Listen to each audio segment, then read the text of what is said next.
glándulas suprarrenales. La adrenarquia es un proceso fisiológico que se da entre los 6 y los 8.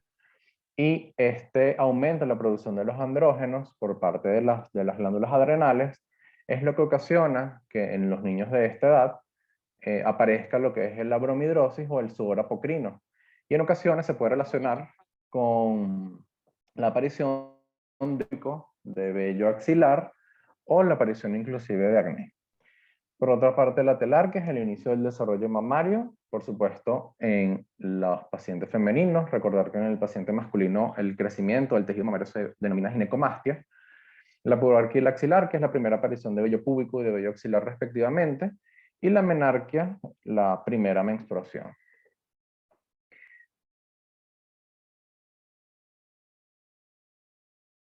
Ahora bien, al hablar de pubertad, la podemos ir como el periodo en que ocurren aquellos cambios morfológicos y fisiológicos que son la transición entre la infancia y la adultez y confiere al individuo estas 4 ítems que les menciono aquí.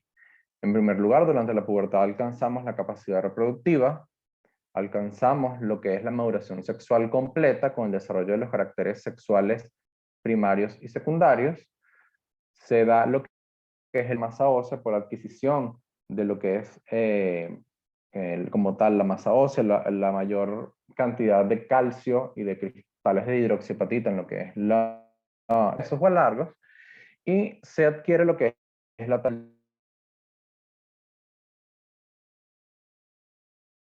final, es uno de los, digamos, ya que tenemos para decir que la pubertad ya está llegando a su fin. Tenemos que dentro de la misma pubertad, es importante que si bien es un proceso que sigue unos estadios, hay gran variabilidad en su inicio, en su duración y en la secuencia de eventos entre individuos, inclusive dentro de individuos del mismo sexo. Más aún, se acentúan respecto a duración y secuencia de eventos entre individuos del distinto sexo, por lo cual se genera lo que es uno de los conceptos que quizás habrán leído por allí, que se llama dimorfismo sexual, que son todas aquellas diferencias que ocurren entre ambos sexos, entre masculino y femenino. Es un proceso complejo en el cual interviene no solamente el eje hipotálamo, hipófisis gonadal, mencioné previamente, sino también interviene el sistema nervioso central, como les comentaré posteriormente, y también entre la hipófisis gonadas y la hipófisis y las glándulas adrenales. Los cambios, al hablar de los cambios clínicos, de los hallazgos al examen físico durante la pubertad, se producen de manera independiente de la edad clínica. Y esto viene muy en relación a el siguiente concepto del siguiente ítem, que están con el ritmo o tempo de maduración, lo cual permite que ocurra o que evidenciemos maduradores promedios tempranos o tardíos. ¿Qué quiere decir estos dos últimos? Que la misma edad, que estén en etapas tales, pueden estar en diferentes estadios sin que se correlacione esto con algún proceso patológico. Es decir, podemos tener niñas de 10 años, pero cada una en un estadio puberal diferente, porque cada ritmo de maduración o tiene una velocidad de maduración diferente, y algunas serán promedios, otros tempranos y otros más tarde. Como introducción a un poquito de la fisiología, tenemos que tener en cuenta ciertas particularidades. En primer lugar, tenemos esta imagen que les coloco, es el libro de Neurología de Adultos y Pediátricos del No, autor pero Jameson. Tenemos que en la línea azul están las gonadinas. En la parte superior tenemos ciertas etapas de lo que es el desarrollo gonadal. En la barra de color pardo tenemos la edad, y en la parte inferior, en los recuadros, tenemos ciertos momentos que es la activación del eje gonadal. En primer lugar, tenemos que durante o previo al nacimiento, antes de la gestación, ocurre una elevación de forma fisiológica por la unidad uteroplacentaria y fetoplacentaria de un incremento de lo que es la LH y la FSH, con aumento en la producción de los esteroides sexuales por parte de la placenta, del feto, y un aumento de lo que es la LH y la FSH que van a permitir la diferenciación sexual en ese individuo en formación durante la gestación.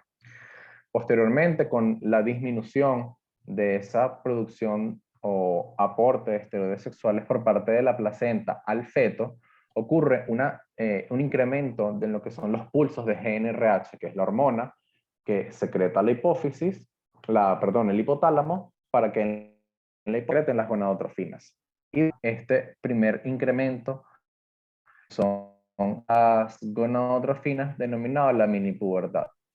Esta mini pubertad ocurre en todos los individuos, generalmente ocurre entre el primer y 3 meses y puede persistir hasta los 6 meses de vida, y en él se caracteriza porque puede haber desarrollo de lo que es el tejido mamario o aparición aislada de vello púbico.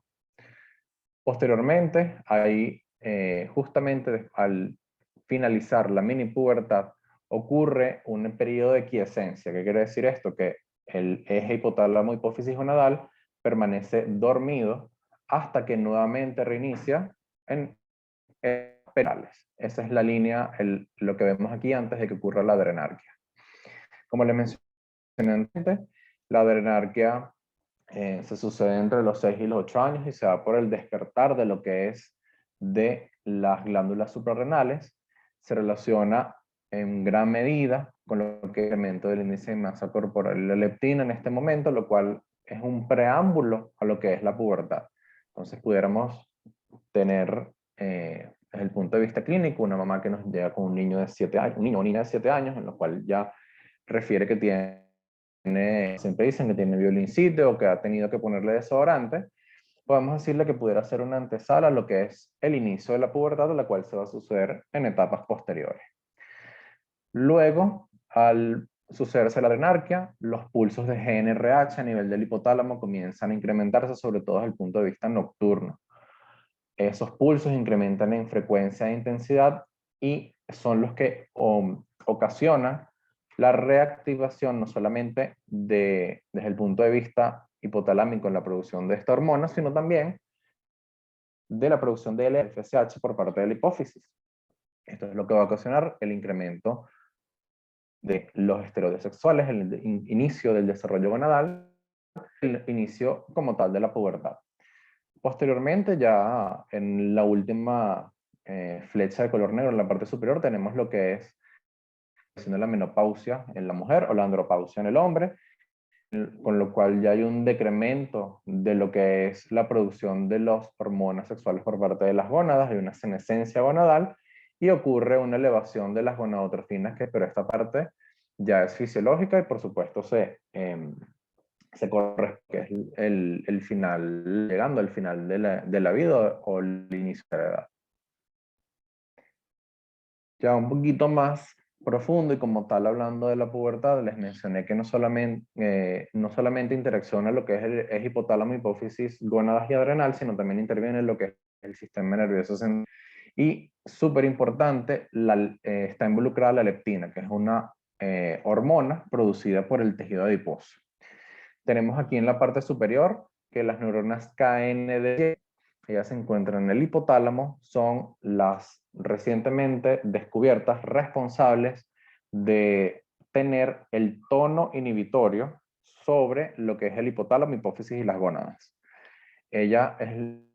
Permanece este sistema dormido en una etapa quiescente hasta que se inicia la pubertad. Estas neuronas, a través de un sistema de conexión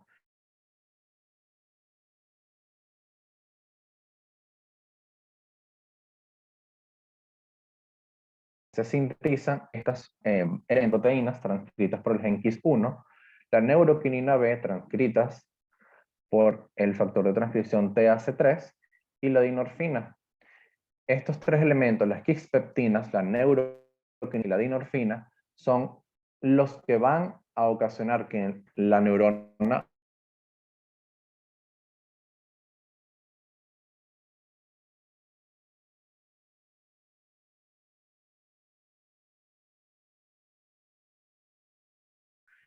pulsos que después pasan a ser durante todo el día. Y que se secrete por parte de la hipófisis las la H y la FSH. ¿Escuchan bien en este momento?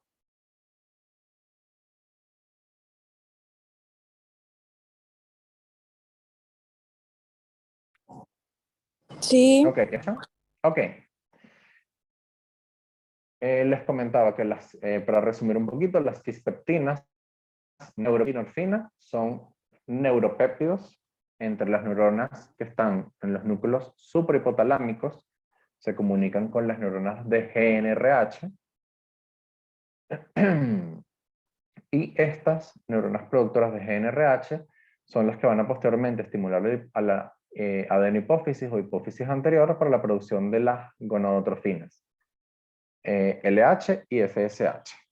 Estas dos hormonas, que son de tipo proteico, van a estimular tanto los ovarios como los óvulos para la producción de estrógeno y progesterona por parte de la gonada femenina, y de testosterona por parte de los testículos, y son los que van a ocasionar la aparición de lo que son los caracteres sexuales secundarios.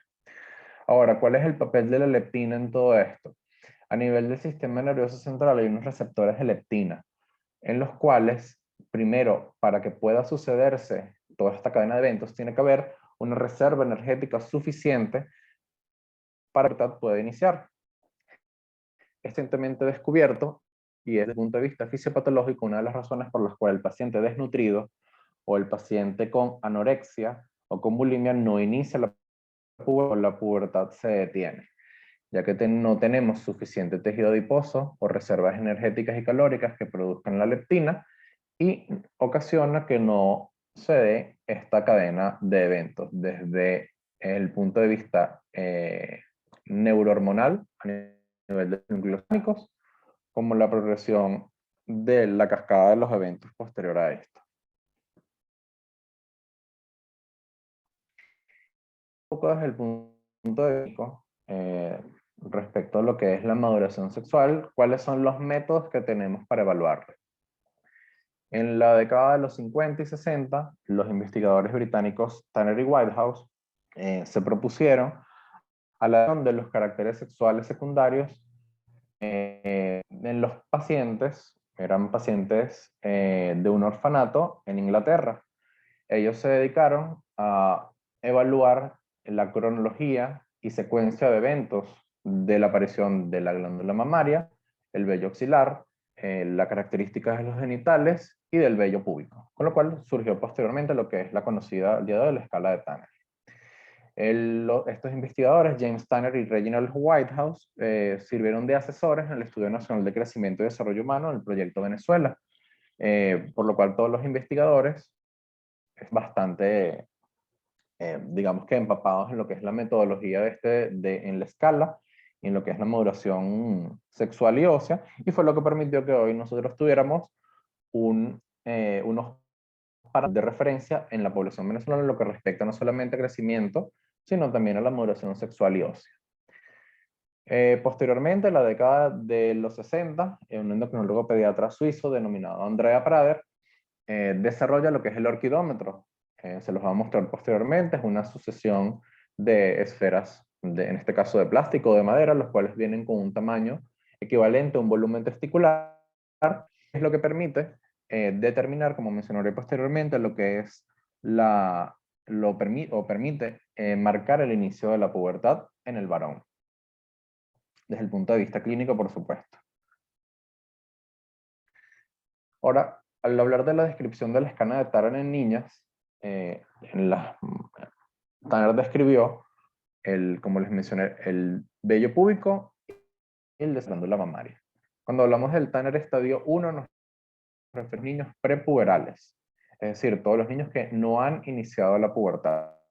Vamos a poner un ejemplo, un niño de 4, 5, 6 años está en estadio Tanner 1, tanto de glándula mamaria como de vello púbico.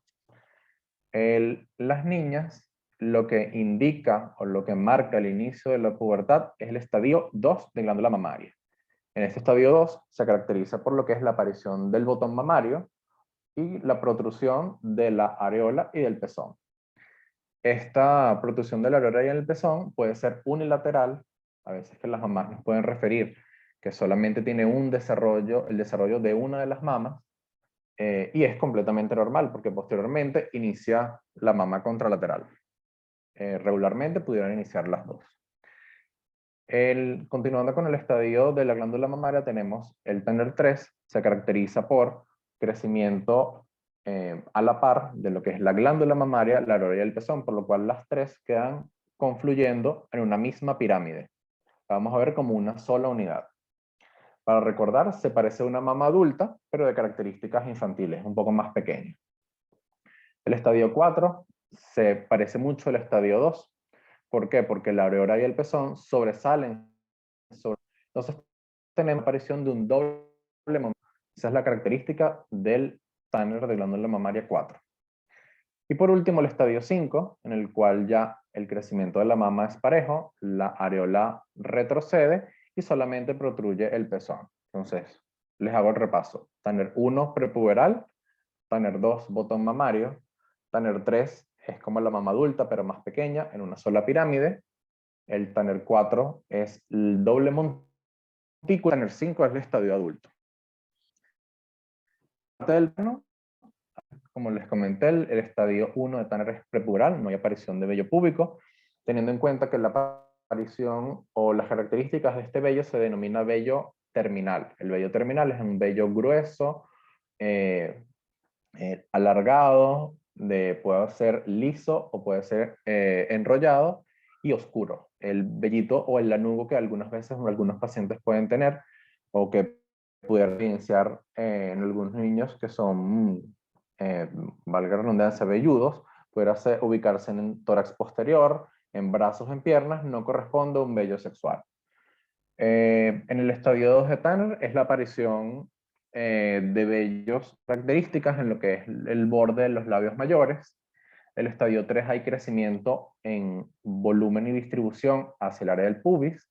El estadio 4 se asemeja a lo que es en el adulto con la típica forma triangular. Y en el estadio 5 es la distribución completa perteneciente al adulto, el cual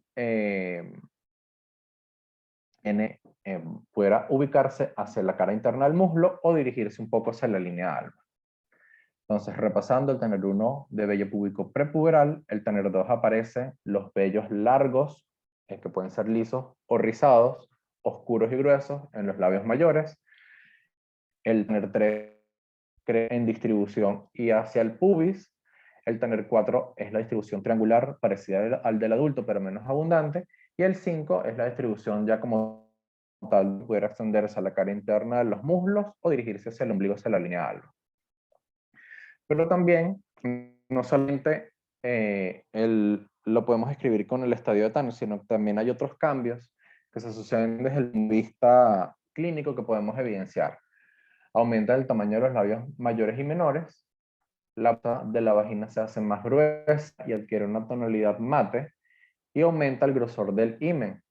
Hay activación de las globulin con formación de leucorrea fisiológica. Esto es otro hallazgo que también angustia mucho a las mamás, que es la aparición de una leucorrea que generalmente es blanquecina, no fétida, no genera ningún tipo de sintomatología, pero sí puede manchar un poco la ropa interior. Eso es por producto del aumento de la secreción o de la actividad estrogénica en el aparato genital. Hay aumento progresivo del tamaño de los ovarios y desarrollo de los folículos, con lo cual al ecosonograma los pudiéramos ver como ovarios multiquísticos, a diferencia de los hallazgos, como por ejemplo en el ovario poliquístico. Estos quistes son fisiológicos. Y el útero también crece, de características prepuberales tiene forma cilíndrica en forma de gota, cuerpo es más grande que el cuello y posteriormente se hace con forma de pera y comienza a desarrollar endometrio. Ahora bien, ¿cuáles son las características de la pubertad? ¿Me escucharon bien hasta ese momento? Antes de pasar la lámina. Sí. ¿Cuáles son las características de las niñas respecto a la pubertad? Hay que tener en cuenta que cuando Tanner las describió, por supuesto, él lo hizo en niñas británicas, que pertenecían a un orfanato, por lo cual el ritmo de maduración de ellas es muy diferente al nuestro. Tenemos entonces que estas referencias son del Estudio Nacional de Crecimiento y Desarrollo Humano, que es Proyecto Venezuela. Sin embargo, en Venezuela también tenemos el estudio longitudinal del área metropolitana de Caracas, que también tiene unas referencias en cuanto a maduración, que son un poquito diferentes a las del Proyecto Venezuela.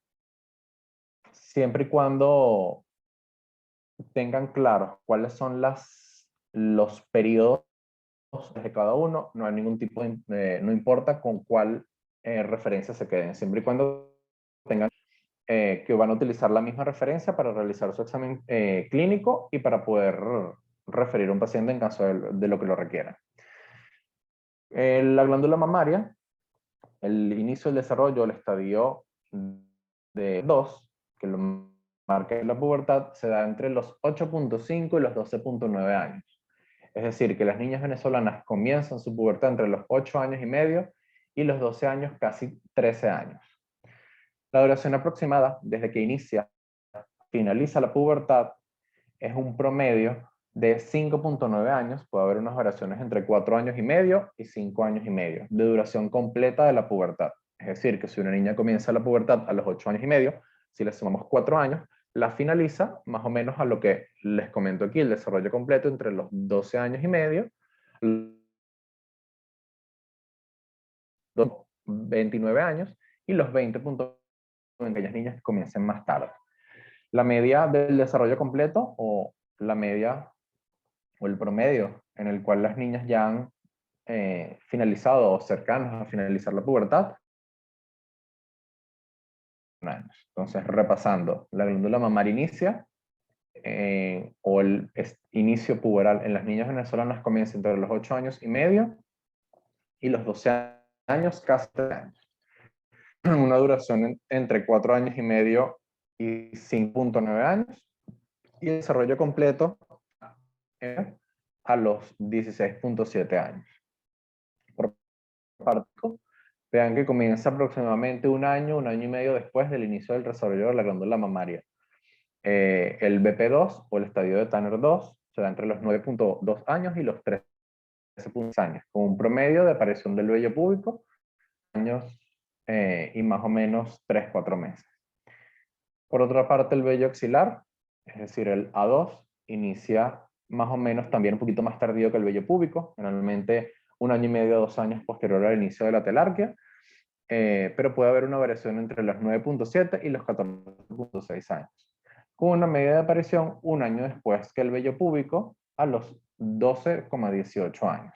Entonces, tenemos la aparición de la glándula mamaria, 0.5 entre los 8.5 y los 12, menos un año y medio después comienza la aparición del vello púbico, menos 1 año y medio a 2 años comienza el desarrollo del vello axilar. No sé, como quedan 3 minutos apenas, no sé si nos salimos y volvemos a entrar para que no se interrumpa y seguimos con la otra mitad de la presentación. Ustedes me dicen. Cambié el anfitrión y ahora tú eres el anfitrión. Si vuelve a ¿Y qué hacer hago? notificación, nada, ¿Qué puedes debería ir hacer? presentando y cuando te salga algo, me haces a mi anfitriona.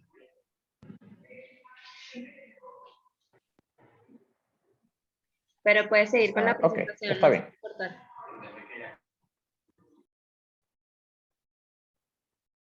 Ok, ahora continuando con otras características, algo súper importante es lo que es la menarquia. La menarquia, fíjense que ocurre aproximadamente entre 2 años y medio, entre 2 a 2 años y medio desde que inicia la pubertad. Entonces tenemos, si la niña comenzó más temprano, por supuesto va a tener la menarquia un poco más temprano, por lo cual los rangos se dan entre los 10.6 y los 14.6 años, con una media aproximada de 12.6 años.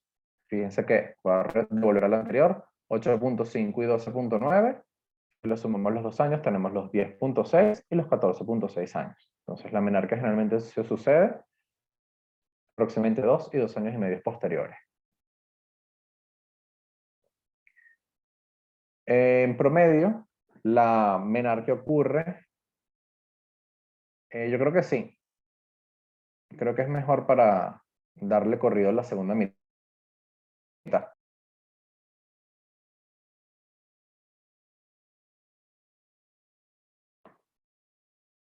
Ok, nos vemos ahorita entonces.